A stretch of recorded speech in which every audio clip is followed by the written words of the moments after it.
Pickaxe. Hello and welcome to this week's podcast of this week's One Life Left radio show. I'm Simon Byron. I am Steve Curran. I'm a bit cold, Steve. It's 10.5 degrees now, and I'm pleased that I'm wearing a hoodie and that my microphone is obscuring the front of my chest, because otherwise this might be like my OnlyFans. I'm so cold. You might be able to see, there might be visible signs that I'm cold. Better that than your OnlyFans in summer when the temperature goes the other way around and we have different set of problems.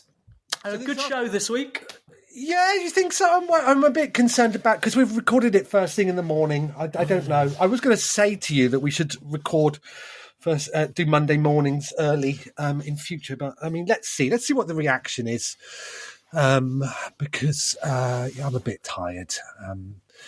And sometimes on a Sunday I might have had one or two pints. So, that gives us a bit more energy, but often requires a little more in the editing when I've said things that I shouldn't have done. I think we should govern the show time around what time we can tempt Anne to come back on the show. Okay. Or we could just move in together and then we could just broadcast that 24 hours a day, 7 days a week. So this is the first show back since the 500, because you forgot to tell me you were in Sweden. What are you doing in Sweden?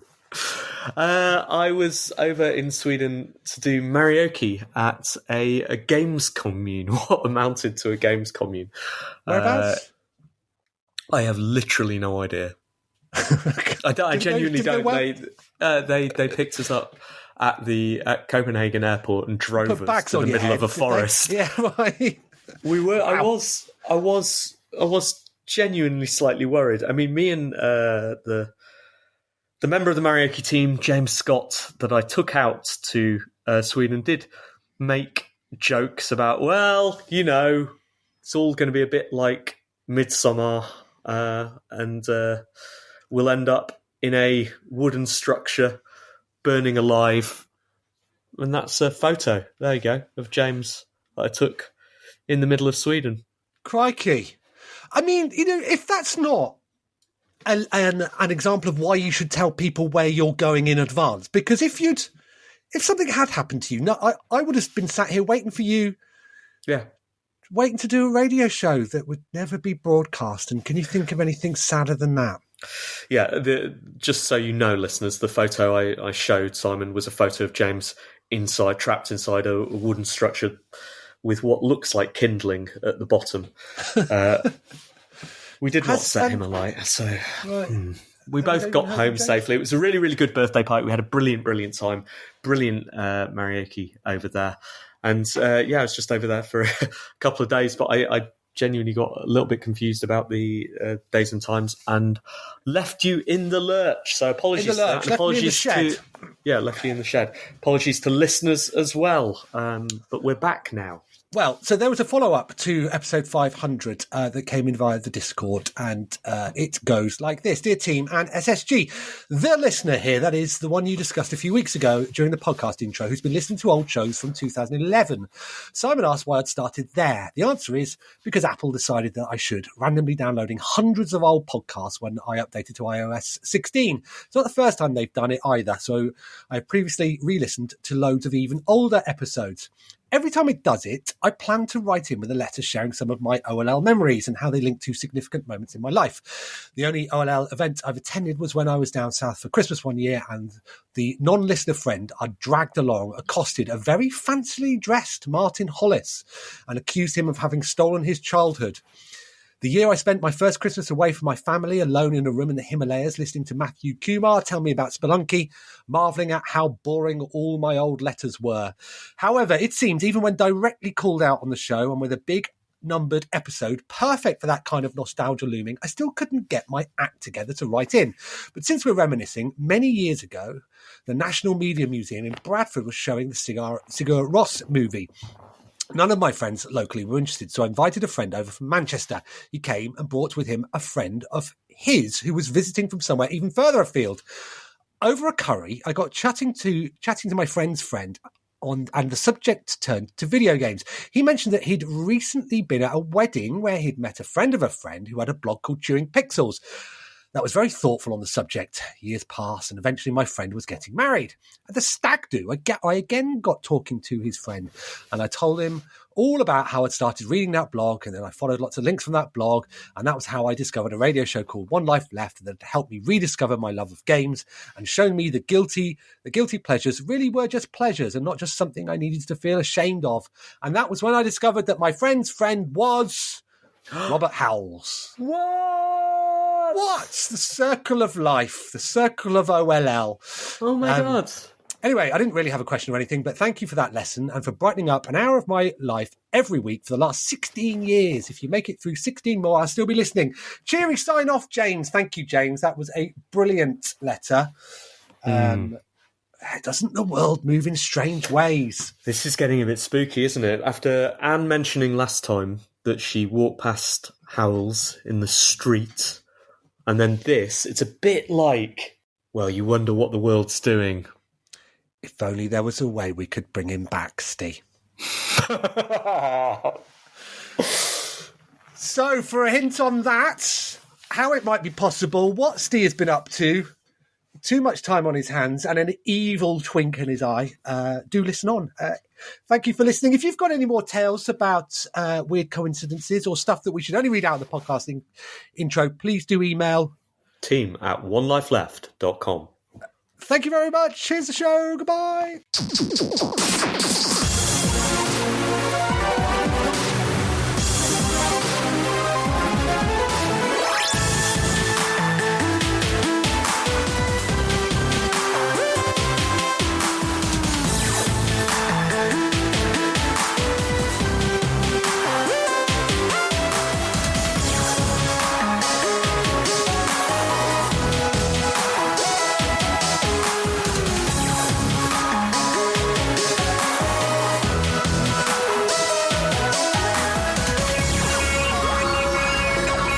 Hello, good evening and welcome to One Life Left on Resonance 104.4 FM. We are a radio show, but all about video games, and my name is Steve Curran.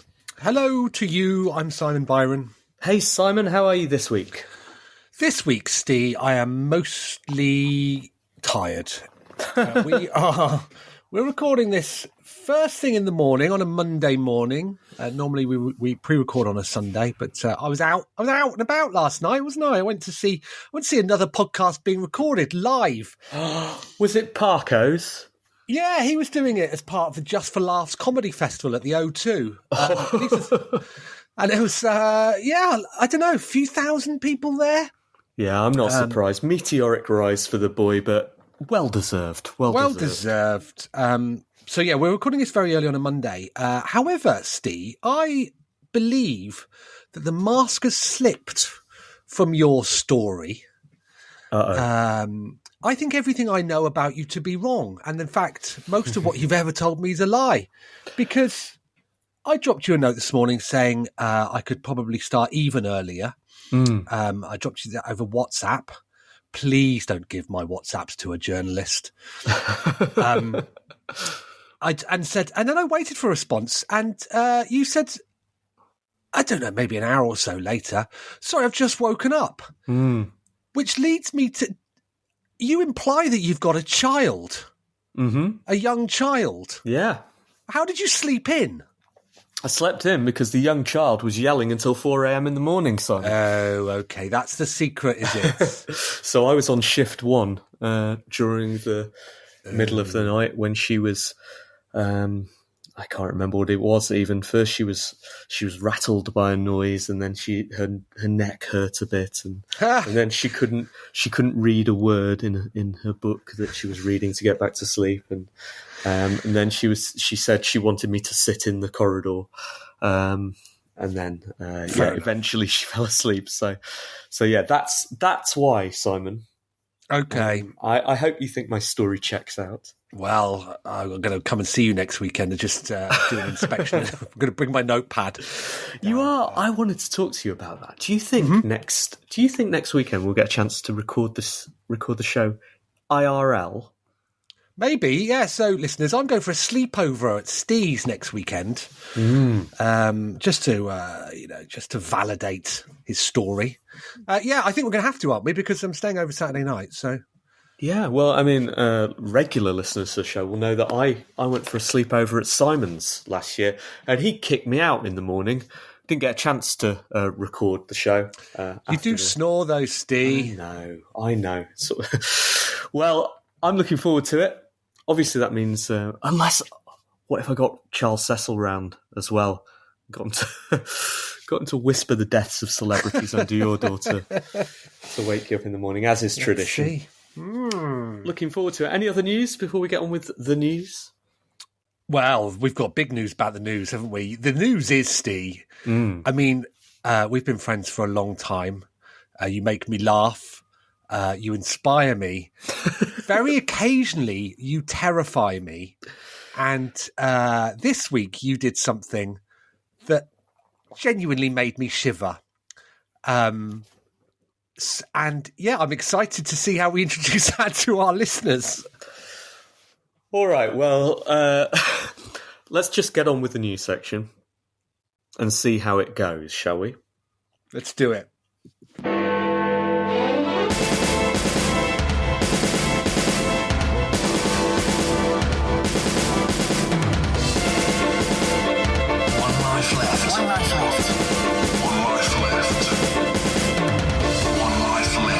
Video game news with Anne Scantlebury.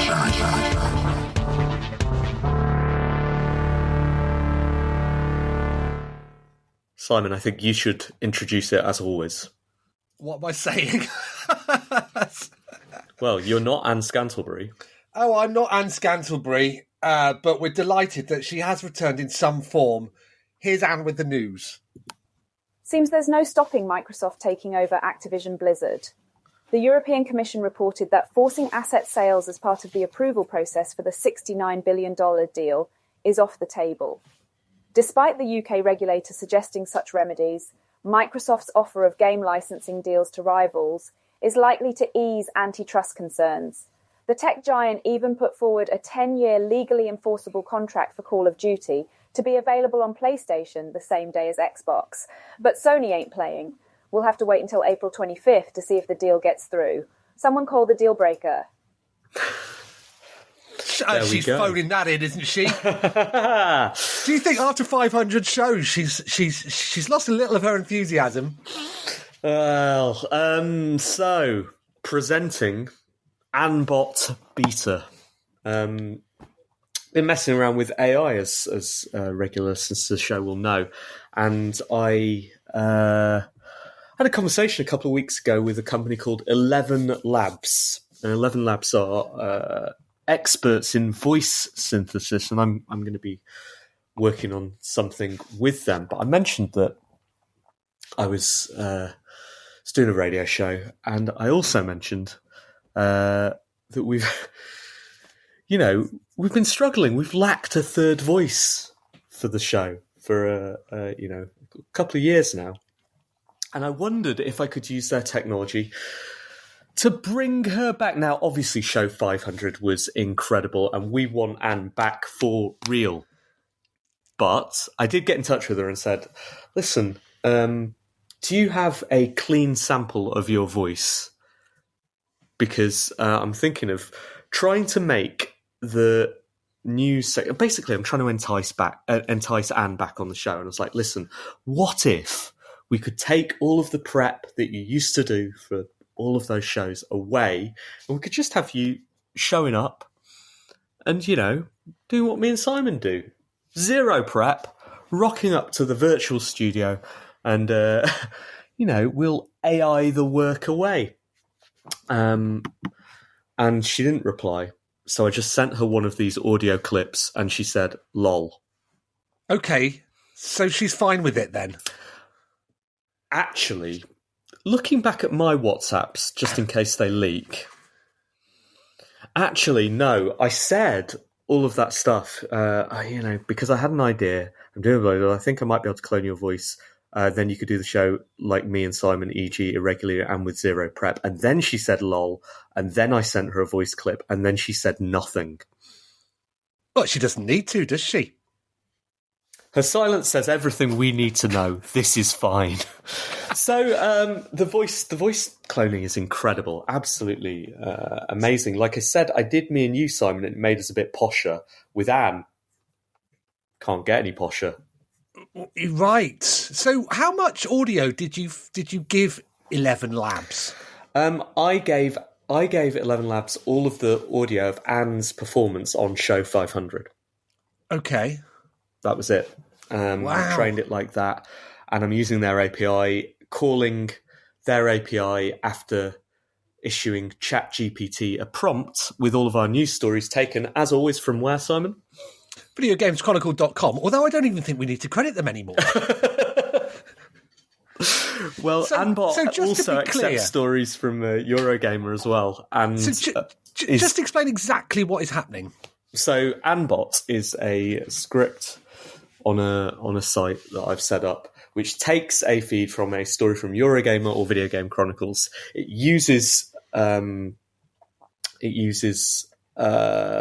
doesn't use ChatGPT. It uses DaVinci, although ChatGPT's API is available from this week, so we could use that instead.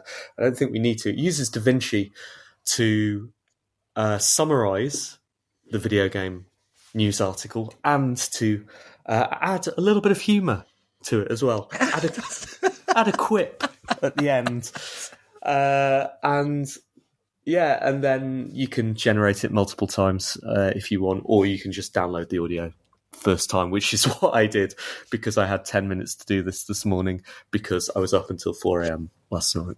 Wow. So that then was a summary of VideoGamesChronicles.com's news story, which says that it's unlikely that Activision would need to sell off the Call of Duty franchise.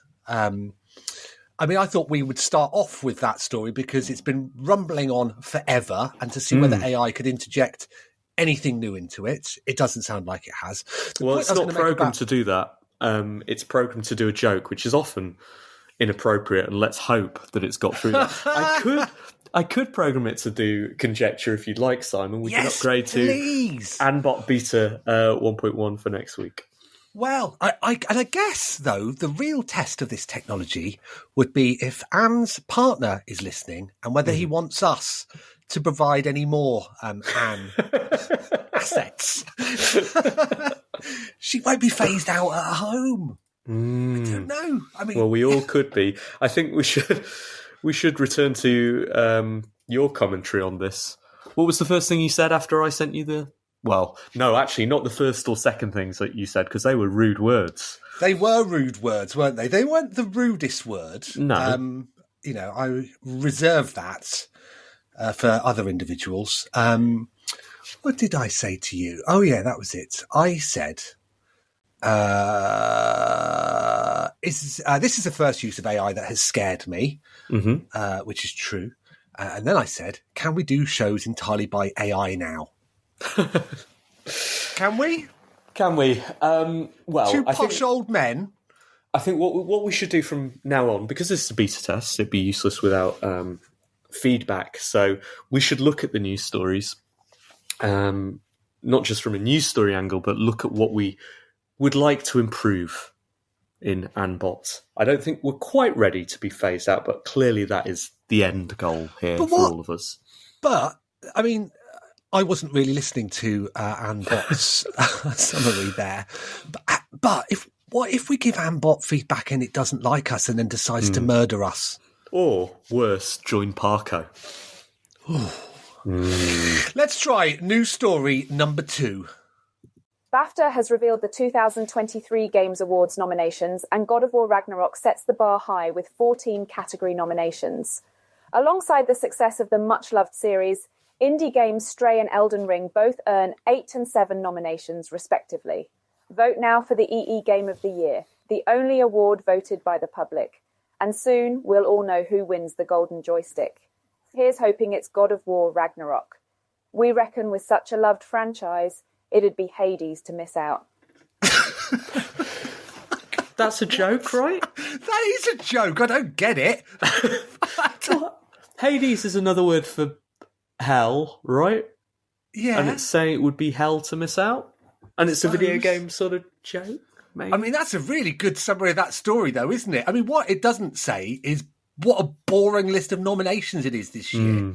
Yeah, it's a pretty good summary. I think that Ambot struggles with numbers, so 2023 should be saying 2023 at that point, right?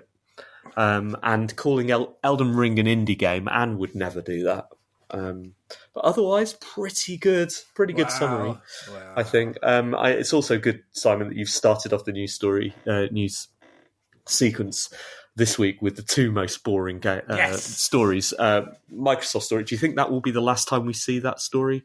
I hope so. I hope so too. I hope so, because I'm bored with that rumbling on. And also, I do want to see how they get away with Call of Duty on Switch as well. So I do hope it succeeds. Yeah, and the BAFTA story. Well, every year we get a list of nominees, and every year I struggle to care. It's the ones you'd expect, isn't it? It is. Yes, it is. Yeah. So, just a massive shrug of the shoulders for me. Yeah, I mean, I'm not going to... Let's program an AI to do some... once we get Anne's quips in orders, let's do a sarcastic AI that can say the things that I'm thinking that I don't want to say. Simon Bot could provide commentary on the news stories, and Steebot could try and move the show on to the next...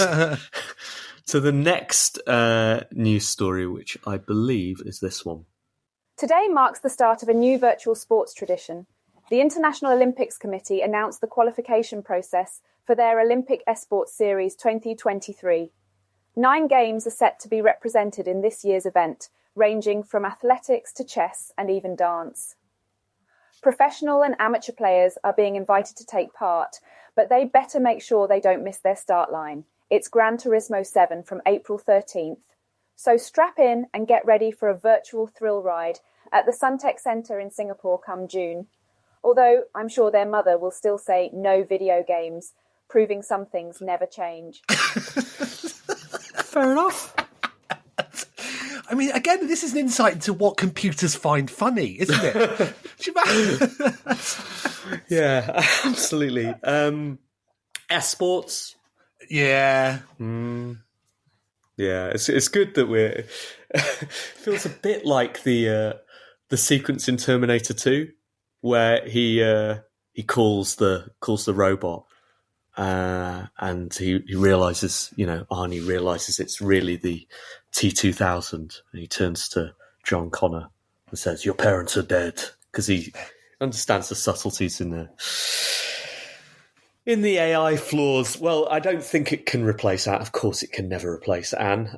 As for the news story, it reminds me of back in 2012 when you, me, and David McCarthy, before that, when we found out 2008, when we found out the Olympics were going to be hosted. Was it earlier than that, 2006?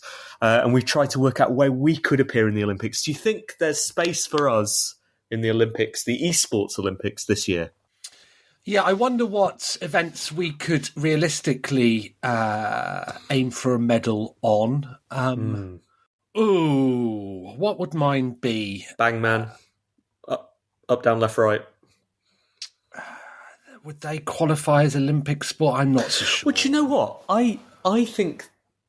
So here's my problem with this. I think it's a good thing broadly, and I do think that there is space for esports in the Olympics, but it's a bit like when they let football into the Olympics, it starts to get muddied up with the conglomerate that is FIFA, right? And the closer you get to these big organisations, not that the Olympics is without problems itself, but there's something quite pure about watching people run, right? As in a race to see who is the fastest over 100 metres is very, very simple. But like, what are having Just Dance? I love the game Just Dance in the Olympics, but letting Ubisoft preside over what counts as esports dancing seems, difficult to me. It's not pure, and it's dependent on the very specific rules that the game designers there put in place. I would love to see something as pure as up, down, left, right in the Olympics. Like, I think, distilling the basic mechanics of games down into esports that would be playable in a very, very almost Olympian sense.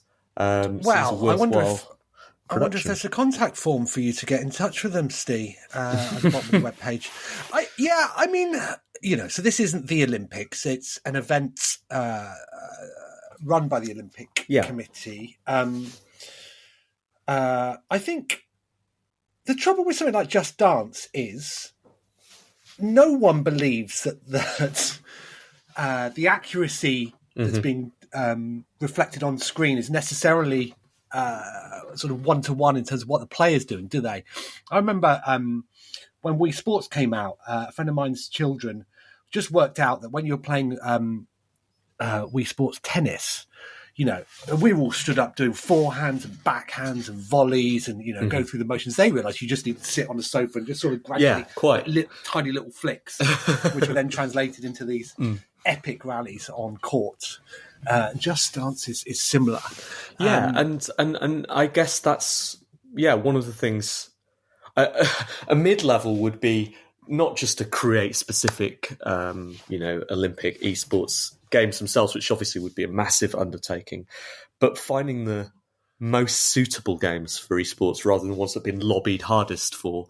I believe that Dance Dance Revolution is a much better dancing esport than Just Dance. Even though I love Just Dance, DDR is great spectator sport as well.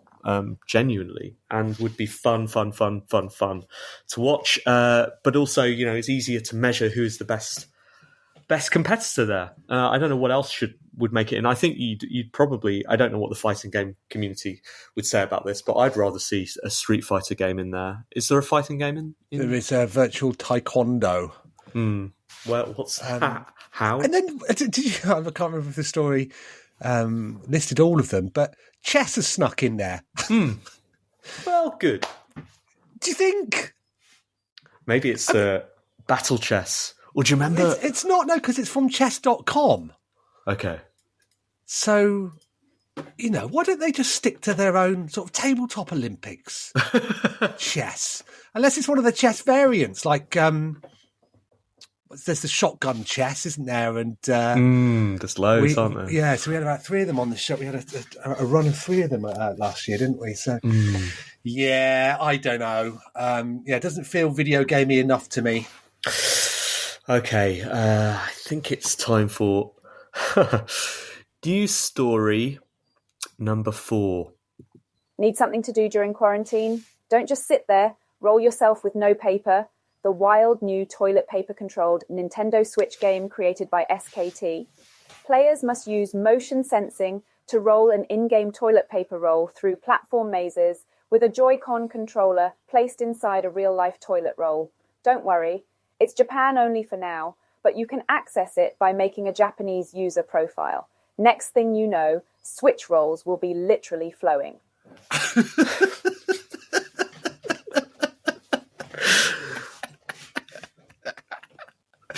These are like children's jokes, aren't they? Yeah. Don't get that one. No, but who are we? Maybe our sense of humour, Steve, is not on hasn't reached that level yet. I think the most telling thing about that news story is the opening line, isn't it? Need something to do during quarantine. Yes.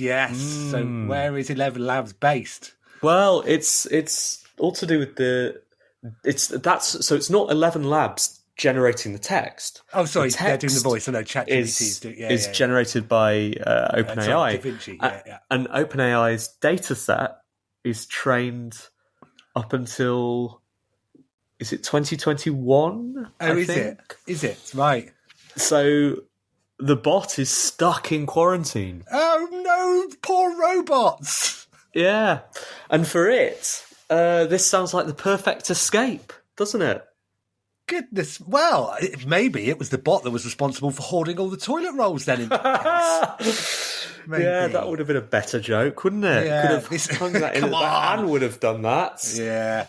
So this is a game in which you it's In fact, this is a perfect illustration of the sort of thing that the Olympics should be doing. It is an accurate. So you put your Joy-Con in the toilet roll, and then you roll that from left to right, and then the on-screen display will mimic those movements. So it's a physical game being recreated digitally, which looks like a lot of fun.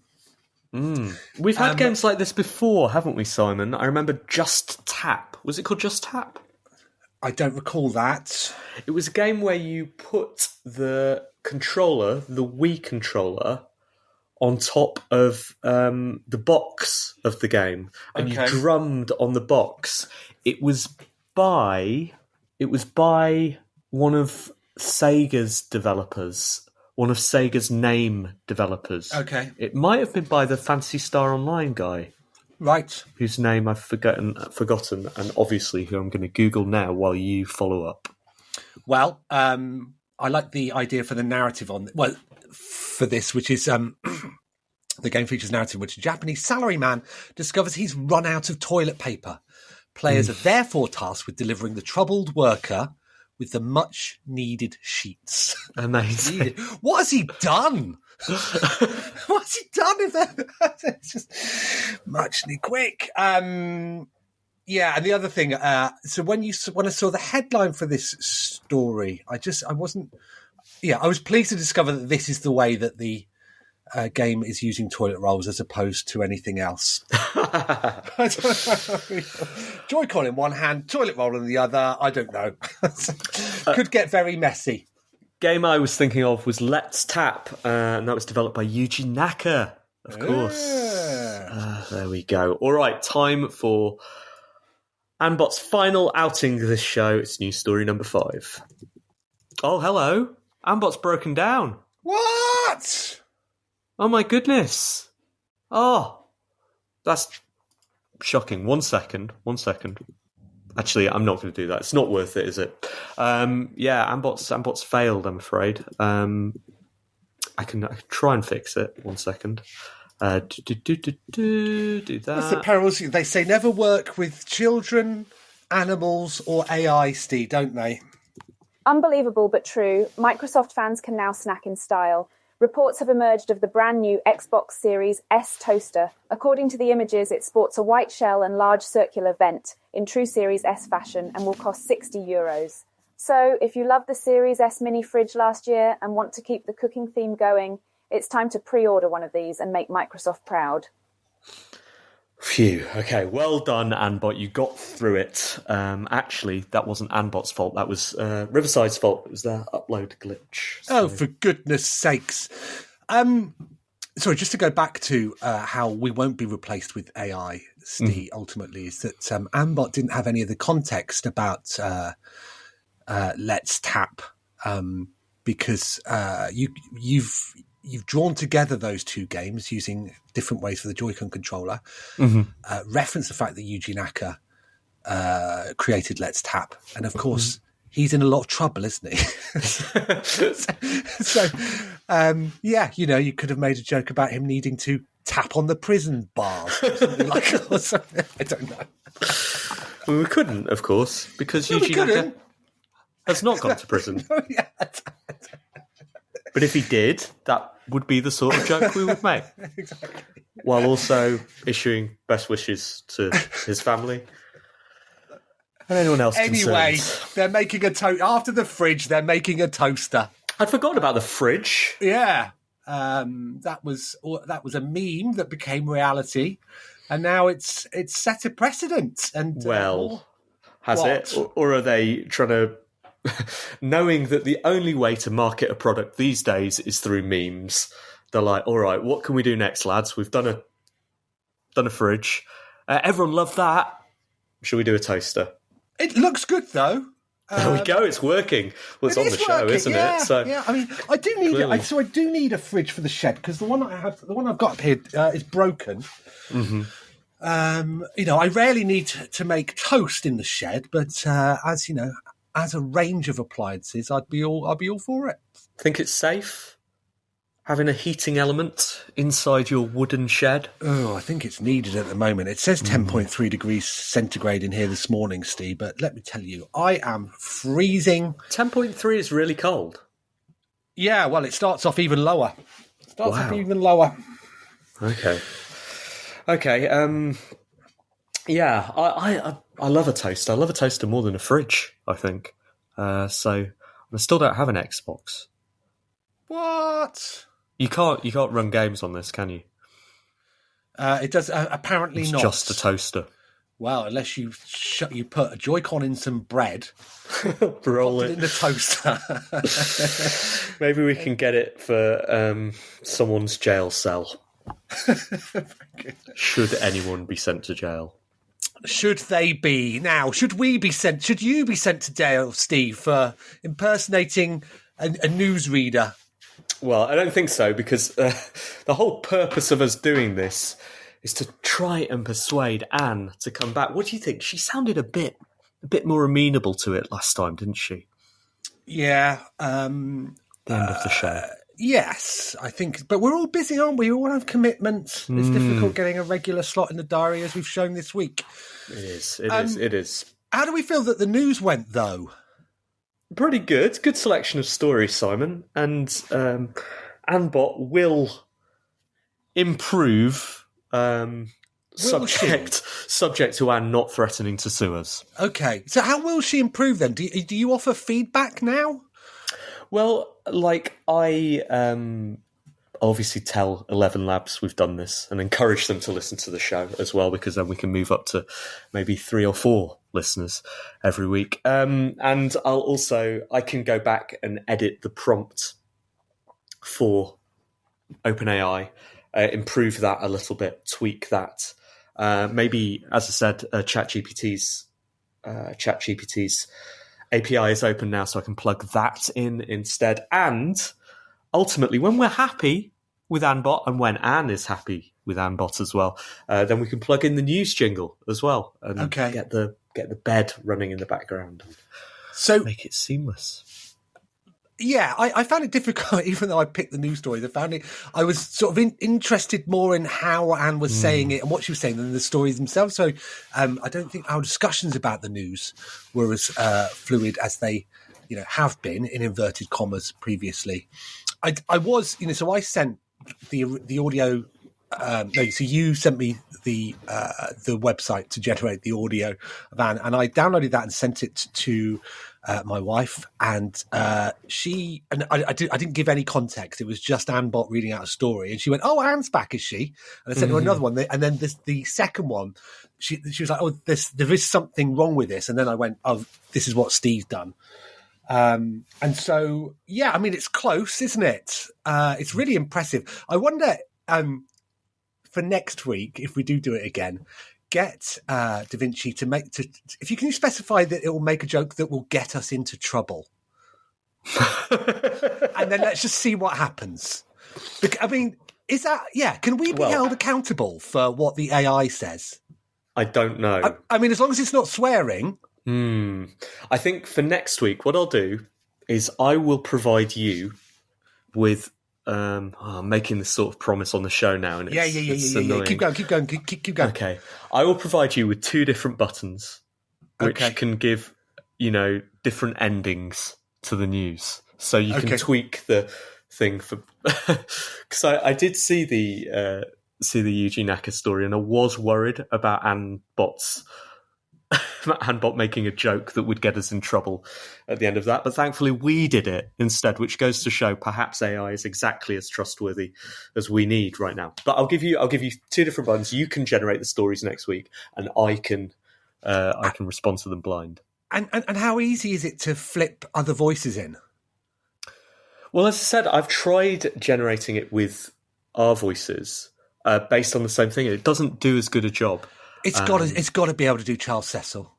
Well, if you can... Oh! Because, of course, we have access to anyone who's been on the show, don't we? Yes. Hello. Hello. Okay. Let's see where this goes, shall we, listeners? I'm excited. Well done, Steve. All right. Thank you, Simon, and thank you, Anbot. One Life Left video game news with Anne Scantleberry.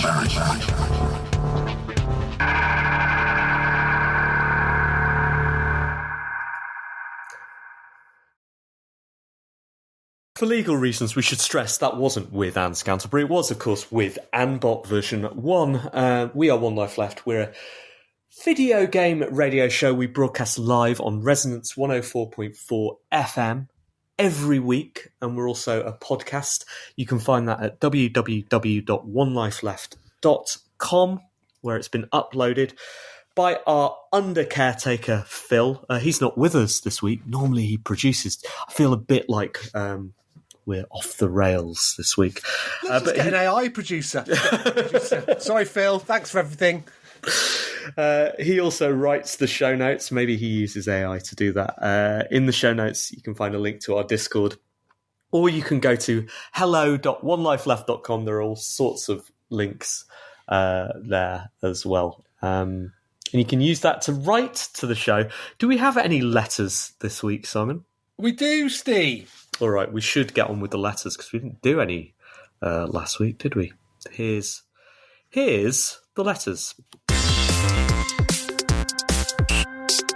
Email, messages, and forward BCC. One Life letters. Chris Conroy wrote, Dear Team and SSG 500, done. Congratulations. More details in the previous email. Now back to business. And business this week found me sharing stories with some colleagues, one of whom bought TV series of the game inspired by the TV series of the comic by way of Marioki song and spin-off t-shirt, The Last of Us up. Me and one other. Ah, cool. Have you played the game? Him. I might play the remake. My dad played the original, but I was too young for it. Me. Something, tears in the rain. Step off nearest ledge. When was the last time you were hunted down and given a stark reminder of your own creaking mortality by some young gun claiming ignorance of something that was literally released? Ooh, 2 weeks ago. Wait, has it really been a decade and 5 prime ministers? What does my wife think is going on when I absent-mindedly hum Venga Boys riffs when we watch the TV? And will we see a new game of the TV series of the game inspired by the TV series of the comic by way of Marioki song and spin-off t-shirt? Your cyclical content correspondent, Chris Conroy. I'm constantly reminded of the difference in age between me and my colleagues, where, you know, sometimes I'll say something and they'll go, "Oh, I forgot you were really old, Simon." And that comes from one of my colleagues who last year was the first time he'd been to London, and he's never been to a gig. Wow. I know. So, this actually, what I was about to say will be a good segue into my next point, which is one of the things that happens that regularly reminds me of my own mortality is each Marioki that goes by, I have to explain more and more of the references in the songs. Specifically, Simon, your song that you wrote to My Chemical Romance's The Black Parade, which is about Spectrum Games. Mm-hmm. Which initially, when we first started performing this, 10 years ago was even then was a bit of a stretch for a nostalgic blast from the past. But now I have to explain what a Spectrum was, what tapes were, and how this is a history lesson. And people just nod with blank eyes. But that happens more and more. You know, a lot of our games are rooted in songs and games from the noughties. One of them that isn't is the song that Chris referenced in his letter there. And I have something I wanted to ask you about that. So we have a song about The Last of Us, which is to the Venga Boys. What's that? It's called We Like to Party, the Venga Bus song. The Venga Bus song is the Venga Bus is coming, the Venga Bus is coming. Now, I think we've talked about this on the show before. I would like to present our version of that as a nuanced criticism of The Last of Us, a piece of video game criticism that, as I'm no longer a video game journalist, or at least one in print, I don't really get to put my thoughts down in an ordered fashion as much as I'd like to. So instead, my criticism is confined to Marioki songs, and therefore I put my thoughts about The Last of Us in a Marioki song. And that song, the chorus goes, "The Last of Us is rubbish. The Last of Us is rubbish. The Last of Us is rubbish. The Last of Us is rubbish. No one wants to say it." It basically says. And the verse is again nuanced criticism. However, we've distilled Marioki songs down into T-shirts now. You can find those at hello.mario.ke. And the Last of Us one just says in big capitals, The Last of Us is rubbish. There is a tiny Vengabus between The Last of Us, which is written in the Last of Us font, and the is rubbish part. Now, should I wear that at GDC? Yes, Steve. I'm going to say yes, because that'll be you wearing it and not me wearing it. And it'll be nice to see the reaction. Well, we are both going, so you will see the reaction. I'm hoping to hang out with you there, but maybe you will choose not to if I'm going to wear that. Yeah. Who would you least like to bump into that you know wearing that T-shirt?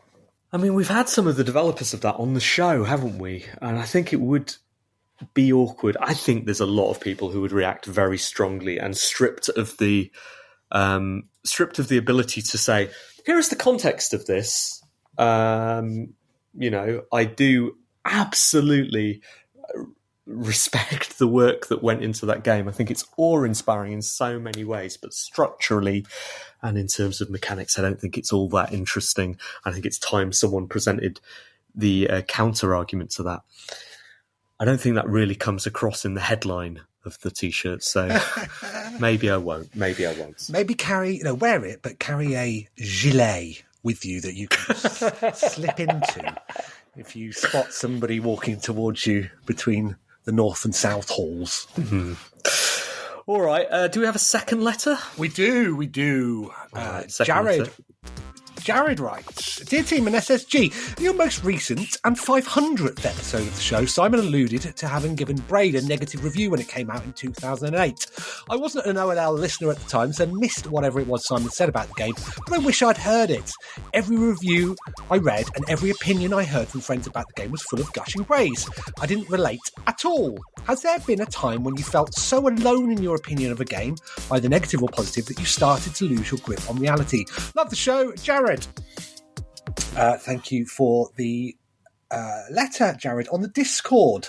Now, Jared, when this came in, I saw the body of the email and not your name, and initially thought it was from Jonathan Blow, correcting us, saying that he wasn't a listener to the show at the time. I'm frequently out of step with, what the in-crowd seem to like. I've never got on with Elden Ring or Dark Souls or Demon Souls, even going all the way back there. And so, yeah, I frequently think that life is just, about everybody else being in on an in-joke to make me spend money on a game they know I won't like. That wasn't the case in this. I mean, I enjoyed Braid, genuinely enjoyed Braid in a mechanical sense. He doesn't listen anymore, Steve, and he's gone off the rails. He's gone off the rails. You don't need to pander anymore. You're going to get an email saying, so Simon, I heard you saying I went off the rails. Well, that, I meant that in a complimentary way. Did you? So now you're going to offend a lot of our other listeners, so... Walk this line carefully, Simon. Okay. I think Braid is a fantastic game. I genuinely think mechanically it does some things that haven't been done in games before. Really, really interesting and enjoyable experience from front to back. You didn't get it because we like different sorts of games, Simon. Sometimes our interests overlap. Rarely, I would say. But yes, I just don't like the games. I find, I'm slightly older than you, Steve, and I'm a lot older than everybody else. And You've been to a gig. You've been to London several times. I just find myself struggling with games that are difficult. We'll come on to the game I'm playing later. Yeah, I'm going to do one of them as well. 20 minutes. And... yeah, so I just want to have a nice time in games. You've talked before about wanting to rid the stigma of playing on easy mode, and I'm with you. I just wish that the games did it for you rather than you having to think about it. Same. Except, well, let's get to that in the let's get to that in the review section. All right, I've got one final letter. Hello, Byronic Games. I am writing to express my admiration for the exceptional quality and creativity evident in your games. My name is blah, blah, blah, blah, blah, blah, blah. I would love to schedule a call to discuss how our services can support your projects and why my company is the ideal partner for your needs. In the meantime, please, blah, blah, blah. Best regards, Benz. Simon, did you see this? I did see that, and I was, I was pleased that AI write letters now, that write marketing letters, and show absolutely no evidence of understanding the subject matter for which they're trying to scavenge some business. OpenAI slows down at about 1 p.m. when all of the marketing experts, self-styled LinkedIn marketing experts, wake up in the US and start sending out their mail merges. I was pleased to see this, partly because I don't know why he's writing to team at One Life Left for. I think I must have put that. Games. I must have put that address down, so I didn't want people on the internet to find me in your Apple contact details. If I'm going down, we're all going down. Exactly. Secondly, because I get those irregularly about Pixelgrams, the game I put out 5 years ago, and sometimes I think, is this genuine? Is this real? Well, Pixelgrams was good. None of my games are good. That's how I knew that wasn't genuine. So, have you noticed this trend in these emails out of the blue, these cold calling emails, that I have this specific, can we arrange a call next week? Or can we pop something in the diary for Thursday? And I just look at them and I swear. I swear out loud. Of course not. And yet still they come. Come. Happening on LinkedIn now as well. I did think about a feature actually on just reading out what people are saying on, people that we used to respect. What are they saying on LinkedIn at the moment? One man who wrote a number of games that I used to love on LinkedIn over the weekend. The weekend, Steve, said it was something like, "Try again includes train." What? Exactly. What? What? What do you go out? What do you go? Do you go outside? What does that mean? I don't know. And the thing is, Steve, he's not wrong. It does. When you look at it closely, it does include train. It's not immediately obvious, but it does. But I don't understand the point of it. I hope Phil titles this podcast "Includes Train." Yeah, we'll see. We'll see. All right. That's the end of the letters section.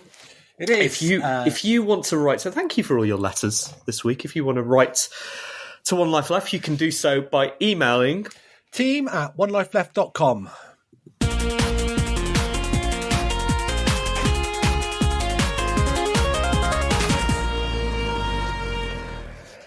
Hello, welcome back to One Life Left on Resonance 104.4 FM. We should say, I was going to do the Any Other Business. I suppose this is Any Other Business. We're doing a karaoke gig on the third Saturday of this month, as we do every month. All of the proceeds go to Resonance FM. It's their fundraising month. They've got lots of auctions on their website, or you can just go and give some money. Go to www.resonancefm.com. Come along and see the karaoke gig as well. You got any other business, Simon? No other business for me this week, Steve. Fabulous. Let's get on with the reviews.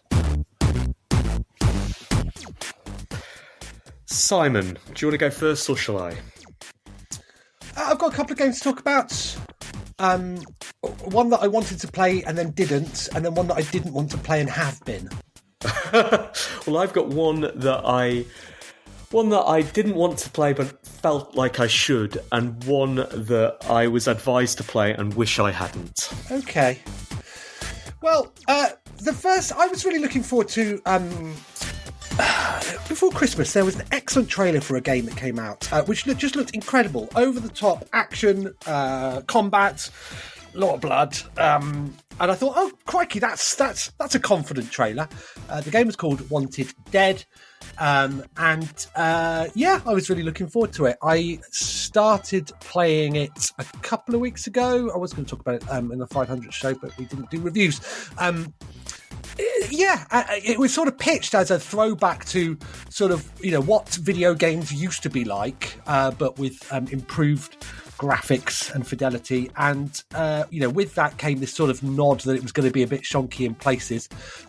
The truth is that it is all shonk. And I really, really struggled with it. Wrestling with, controls, combat, the whole lot. I bounced off it pretty hard. So it went from, brilliant, over the top promise to just a really, really bad realization. And I felt dirty, Steve. 7 out of 10. I've been playing Sons of the Forest. Oh, have you now? Everybody else has been, hasn't it? Not really. Because everybody else has. I think it almost broke GTA's record for concurrent players, something like that. Or, sorry, I don't know if that's a record, but it almost beat GTA 5 on concurrent players. But I've been playing it because I hadn't heard of it. And it terrified me. We've talked a lot today about how we're old. We've also talked on the show before about how it's increasingly hard to stay up to date with every single game that comes out. There are so many games that come out, and games is such a huge hobby these days. Increasingly, people, when they say they care about games, they mean they care about a game. They're into one thing, and that is their hobby. They play, Overwatch or World of Warcraft or even Sons of the Forest 2. Sons of the Forest, that's their game. And I thought, right, I'd heard about this. I hadn't heard of this game, and suddenly it was the biggest thing in the world. And I thought, right, it's time for me to... Well, I tell you the thing that really terrified me was when someone said, oh, yeah, that. It's the sequel to The Forest. And I hadn't heard of that either. And so I thought I'll go in. It's a survival game. It's quite... I don't know. I wasn't very impressed with the beginning. There's a cutscene. You flying on a helicopter. It doesn't feel very next gen. No dialogue. You're going through on a mission to, I guess, rescue some people, and then you crash land and you wake up on an island. It feels very 10 years ago, honestly. And then begins the crafting. You're on a beach. You wander around. You pick up some cases. You see some gruesomely speared dead bodies. You get some stuff. You have an AI companion you can get to help you, or you could play it with real life people. But honestly, who wants to do that? And yeah, there is a foreboding forest that you can go into. Never did, Simon.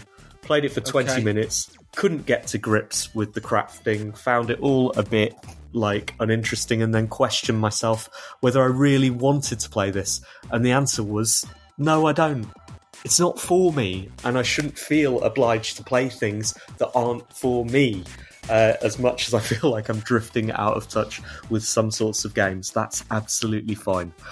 So I didn't get any further than that. I did save my game in case I ever wanted to go back in. But I think me and the system and you and Anbot all know that I never will. 7 out of 10. That poor save file, Steve. Sitting there, ready to be opened again, excited every time you fire up your PC. I have been tinkering with my Steam Deck, and I was reading on the Steam Deck Reddits this utility package that a user had done which made everything better, so I installed that. And then I was sort of poking around to see what difference it would make, and you can do some things that make the screen brighter and more vibrant. And apparently it speeds up certain games and emulators and stuff. And I thought, okay, cool, I'm going to try. So I loaded EmuDeck, which is Steam Deck's really easy to install suite of emulators. And I ended up, Steve, installing The Legend of Zelda Wind Waker. What? So I'll just see how this goes.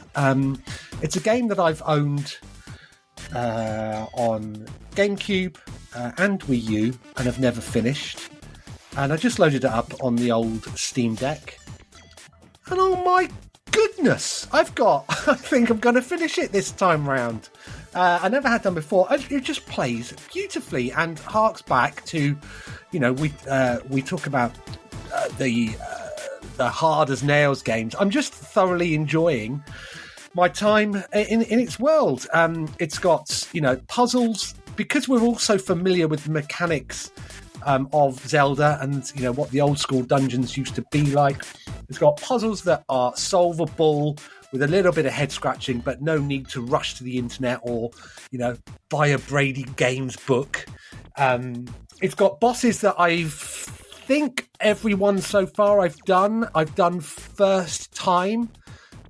But there is jeopardy though, because it's got it has so you can't reload from where you immediately last saved. There are checkpoints. Now those checkpoints are quite generous, but still, you don't want to be failing a boss, but just in case the route back to the boss's dungeon room is too long. But no, it's just been great. Now maybe that's because I am just familiar with how all the bosses work these days. Oh, cool! You've just been given the boomerang. You're going to need the boomerang to do something or other. But yeah, it's great. I think I've got further than. I mean, it is difficult to know because we talked about this with Uncharted. That even though I almost finished that, I couldn't remember it when I played it again on the Steam Deck. But I think I've got further than I've ever got before, and I'm really enjoying it. May well finish it. 7 out of 10. Fantastic. I've been thinking about going back to that as well. I genuinely miss that game in a weirdly emotional way. More than beautiful. Yeah. I saw a game. Can't remember whether it's on Kickstarter or coming into early access. Saw a game on my Twitter feed that looked a bit like it, and I really got a craving for it. Okay, so the game that I've started that I wish I hadn't is called The Tower. Simon, have you heard of The Tower? I have heard of, and I have played of. Have you played of? Yeah. Yeah, I hadn't heard of it. I saw Christian Donlan, who I love, mention it on Eurogamer this week, and saw it was on itch. Was it on itch? Yeah, on itch. And I thought, what can go wrong? Simple to play in a browser. And what went wrong is, unfortunately, I am incredibly vulnerable to those kind of microscopic, simple to play game loops. And I have not been able to stop playing it. And I'm really not sure what I am getting from it, but I can't break out of it like a clicker, but differently structured. So I would advise you all to go to itch.io and play the game. It is by tallywinkle.itch.io, and find The Tower there. Or I would advise you all to not play it. I'm more with that second line. Yeah. For different reasons, I'd imagine. Yeah, okay. I mean, if you like to think about game mechanics and like to think about things, think about the wider hobby of games and the purpose and why you are doing things, and if you are also interested in cute stuff that's easy to play and makes you go, oh no, then you should play it. If you are not easily able to stop things, then probably don't. I don't want to say anything more about the mechanic because I think it's really, really clever. I'd like you to discover it for yourself. But also, I'm aware that I may be trapping you in the loop that I am trapped in. Or you may bounce off it like Simon and go, what is this nonsense? Closing the window. The end. 7 out of 10. All right. Aside from the 7, just give me a number related to the tower. No. So just give me a number. Where are you? Oh, 50. Well, are you? Oscillates 50 something. 50. Goodness me, Steve. You've got too much time on your hands. I don't. I have zero time. Almost zero time. Well, but that's the problem. It lives in a browser. Play it, do you? Yeah. As I was trying to remember the name of the itch.io post, I switched back to the page. I was like, I could just do one while I'm talking right now. Anyway, that's the reviews, and that's basically the show as well, isn't it, Simon? Show. Yes. Yes. Well, congratulations on your evil experiment. Well done. You will replace us all Thank you. And yeah, thank you to OpenAI and to 11 Labs. And of course, to Anne. We just got an email from Anne. I don't know if you saw that during the show, but it's about something else. I was for a minute, I was like, is she listening? I realised. Well, she's not sent it to me. Well, it's about the accounts, Simon. Senior management only. Okay, yeah. I mean, I don't understand that sort of thing, Steve. Well, you tell me I wouldn't understand. You don't. Look, we're have overrunning. to. We're overrunning. You just keep your pretty face on the radio, and that's all you need to do. All right. Thanks everyone for listening. Thanks, Resonance. See you all next week. Until then, goodbye. Bye.